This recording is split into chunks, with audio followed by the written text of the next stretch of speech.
ಓಂ 8ನೇ ಅಧ್ಯಾಯದ ಪ್ರಾರಂಭ. ಅಕ್ಷರ ಬ್ರಹ್ಮಯೋಗ. 8ನೇ ಅಧ್ಯಾಯ ಅಕ್ಷರ ಬ್ರಹ್ಮಯೋಗ. ಅಕ್ಷರ ಅಂದ್ರೆ ಏನು, ಬ್ರಹ್ಮ ಅಂದ್ರೆ ಏನು, ಇದನ್ನ ಮುಖ್ಯವಾಗಿ ತಿಳಿಸಿಕೊಡ್ತಕ್ಕಂಥದ್ದು. ಅದರ ಜೊತೆಗೆ ಶ್ರೀಕೃಷ್ಣ ಪರಮಾತ್ಮ 7ನೇ ಅಧ್ಯಾಯದ ಕೊನೆ ಭಾಗದಲ್ಲಿ ಅಧಿಯಜ್ಞ, ಅಧಿಭೂತ, ಅಧಿದೈವ ಇವುಗಳ ಬಗ್ಗೆ ಮಾತನಾಡಿದ್ದಾನೆ. ಹಾಗಾಗಿ ಆ ಎಲ್ಲ ವಿಚಾರಗಳನ್ನು ಕೂಡ ತಿಳಿಸಿಕೊಡ್ತಕ್ಕಂಥ ಒಂದು ಅಧ್ಯಾಯ. ಮೊದಲಿಗೆ ಅರ್ಜುನನ ಪ್ರಶ್ನೆ. ಅರ್ಜುನ ಉವಾಚ ಕಿಂತತ್ ಬ್ರಹ್ಮ ಕಿಮಧ್ಯಾತ್ಮಂ ಕಿಂ ಕರ್ಮ ಪುರುಷೋತ್ತಮ ಅಧಿಭೂತಂ ಚ ಕಿಂ ಪ್ರೋಕ್ತಂ ಅಧಿದೈವಂ ಕಿಮುಚ್ಯತೆ. ಕಿಂ ತತ್ ಬ್ರಹ್ಮ ಕಿಂ ಅಧ್ಯಾತ್ಮಂ ಕಿಂ ಕರ್ಮ ಪುರುಷೋತ್ತಮ ಅಧಿಭೂತಂ ಚ ಕಿಂ ಪ್ರೋಕ್ತಂ ಅಧಿದೈವಂ ಕಿಂ ಉಚ್ಯತೆ. ಇಲ್ಲಿ ಒಂದು 6 ಪ್ರಶ್ನೆಗಳನ್ನ ಅರ್ಜುನ ಮಾಡ್ತಾ ಇದ್ದಾನೆ. ಕಿಂ ತತ್ ಬ್ರಹ್ಮ, ಬ್ರಹ್ಮ ಅಂದ್ರೆ ಏನು, ಕಿಂ ಅಧ್ಯಾತ್ಮಂ, ಅಧ್ಯಾತ್ಮ ಅಂದ್ರೆ ಏನು, ಕಿಂ ಕರ್ಮ, ಕರ್ಮ ಅಂದ್ರೆ ಏನು, ಪುರುಷೋತ್ತಮ ಅಂತ ಸಂಬೋಧನೆ, ಮತ್ತು ಅಧಿಭೂತಂ ಚ ಕಿಂ ಪ್ರೋಕ್ತಂ, ಅಧಿಭೂತ ಅಂದ್ರೆ ಏನು, ಅಧಿದೈವ, ಇದೆಲ್ಲವುದರ ಬಗ್ಗೆ. ಅಂದ್ರೆ ಬ್ರಹ್ಮ, ಅಧ್ಯಾತ್ಮ, ಕರ್ಮ, ಅಧಿಭೂತ ಮತ್ತು ಅಧಿದೈವ. ಮತ್ತು ಮುಂದೆ ಇನ್ನೂ ಪ್ರಶ್ನೆ ಬೆಳ್ಕೊಂಡು ಹೋಗುತ್ತೆ. 2ನೇ ಶ್ಲೋಕದಲ್ಲಿ ಅಧಿಯಜ್ಞದ ಬಗ್ಗೆ ಪ್ರಶ್ನೆಗಳನ್ನ ಮಾಡಿ ಕೊನೆಗೆ ಪ್ರಯಾಣ ಕಾಲ, ಮರಣದ ಸಂದರ್ಭದಲ್ಲಿ ಯಾವ ತರ ಚಿಂತನೆ ಇರಬೇಕು, ಇವುಗಳ ಬಗ್ಗೆ ಅರ್ಜುನ ಪ್ರಶ್ನೆ ಮಾಡ್ತಾನೆ.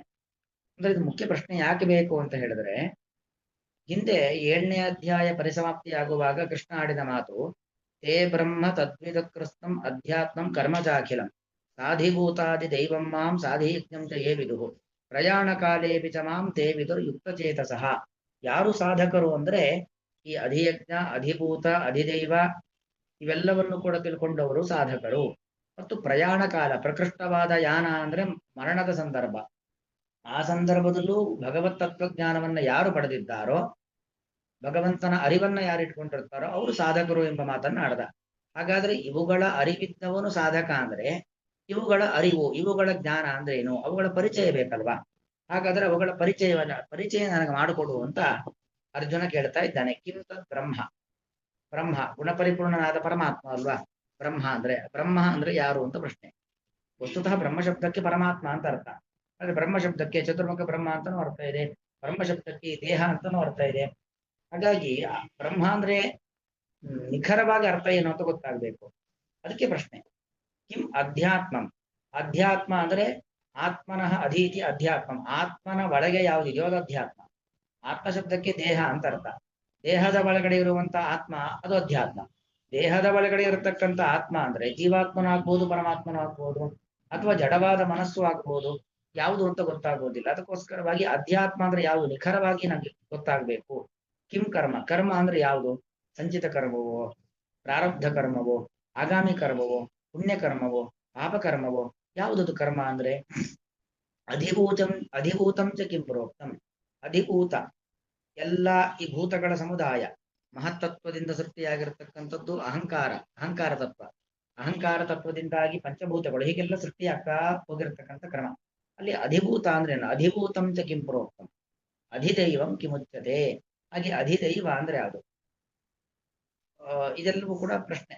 ಉತ್ತರ ಮುಂದೆ ಕೃಷ್ಣ ಉತ್ತರ ಕೊಡ್ತಾ ಹೋಗ್ತಾನೆ. ಪುರುಷೋತ್ತಮ ಅಂತ ಸಂಬೋಧನೆ. ಪುರುಷರು 2 ತರ, ಒಂದು ಕ್ಷರ ಪುರುಷ, ಇನ್ನೊಂದು ಅಕ್ಷರ ಪುರುಷ. ಕ್ಷರ ಪುರುಷರು ಅಂದ್ರೆ ನಾವೆಲ್ಲರೂ 84 ಲಕ್ಷ ಜೀವಿಗಳು ಅಂತ ನಾವೇನು ಹೇಳ್ತೀವಿ. ಒಂದು ಹುಲ್ಲು ಕಡ್ಡಿಯಿಂದ ಹಿಡಿದುಕೊಂಡು ಚತುರ್ಮುಖ ಬ್ರಹ್ಮದೇವರವರೆಗೆ ಇರತಕ್ಕಂಥ ನಾವೆಲ್ಲರೂ ಕೂಡ ಕ್ಷರ ಪುರುಷರು. ಯಾಕೆ, ನಮ್ಮೆಲ್ಲರಿಗೂ ದೇಹ ನಾಶ ಇದೆ. ಇನ್ನು ಅಕ್ಷರ ಪುರುಷರು ಅಂದ್ರೆ ಲಕ್ಷ್ಮೀದೇವಿ, ದೇಹ ನಾಶ ಇಲ್ಲದೆ ಇರತಕ್ಕಂಥವಳು ಲಕ್ಷ್ಮೀದೇವಿ, ಅಕ್ಷರ ಪುರುಷ ಅಂತ ಅವಳಿಗೆ ಹೆಸರು. ಅವರೆಲ್ಲರಿಗಿಂತ ಉತ್ತಮನಾದವನು ಭಗವಂತ, ಪುರುಷೋತ್ತಮ.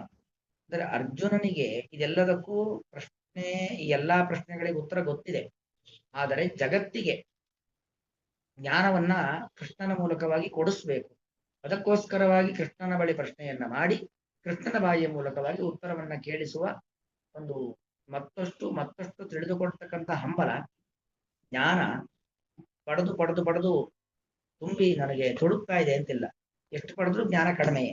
ಹಾಗಾಗಿ ಪರಮಾತ್ಮನಿಂದ ಮತ್ತಷ್ಟು ತತ್ವಜ್ಞಾನವನ್ನ ಪಡೆಯುವ ಸಲುವಾಗಿ ಪ್ರಶ್ನೆಯನ್ನ ಮಾಡ್ತಾ ಇದ್ದಾನೆ. ಅಧಿಭೂತಂ ಚ ಕಿಂ ಪ್ರೋಕ್ತಂ. ಅಧಿಭೂತ ಅಂದ್ರೆ ಏನು? ಅಧಿದೈವಂ ಚ ಕಿಂ ಉಚ್ಯತೆ. ಪುರುಷೋತ್ತಮ ಅಂತ ಸಂಬೋಧನೆಯನ್ನು ಮಾಡಿ ಕಿಂ ತದ್ ಬ್ರಹ್ಮ, ಆ ಬ್ರಹ್ಮತತ್ವ ಅಂದ್ರೆ ಏನು? ಕಿಂ ಅಧ್ಯಾತ್ಮಂ, ಅಧ್ಯಾತ್ಮ ಅಂದ್ರೆ ಏನು? ಕಿಂ ಕರ್ಮ, ಕರ್ಮದ ಬಗ್ಗೆ ಅರಿವನ್ನ ಪಡೆಯುವಂತ ಕ್ರಮ ಹೇಗೆ? ಅಧಿಭೂತಂ ಚ ಕಿಂ, ಅಧಿಭೂತ ಅಂದ್ರೆ ಏನು? ಅಧಿದೈವಂ ಕಿಂ ಉಚ್ಯತೆ, ಅಧಿದೈವ ಅಂದ್ರೆ ಏನು ಎಂಬುದಾಗಿ ಹೇಳಲ್ಪಟ್ಟಿದೆ. ಅಂದ್ರೆ ಶಾಸ್ತ್ರದಲ್ಲಿ ಶ್ರುತಿ ಸ್ಮೃತಿ ಪುರಾಣಾದಿಗಳು ಹಿರಿಯರು ಇವರೆಲ್ಲ ಇವುಗಳ ಬಗ್ಗೆ ಏನಂತ ಹೇಳ್ತಾ ಇದ್ದಾರೆ ಅಂತ ಪ್ರಶ್ನೆ. ಕಿಂ ತತ್ ಬ್ರಹ್ಮ ಕಿಂ ಅಧ್ಯಾತ್ಮಂ ಕಿಂ ಕರ್ಮ ಪುರುಷೋತ್ತಮ ಅಧಿಭೂತಂ ಚ ಕಿಂ ಪ್ರೋಕ್ತಂ ಅಧಿದೇವಂ ಕಿಮುಚ್ಯತೆ. ಶ್ರೀಕೃಷ್ಣಾರ್ಪಣಮಸ್ತು.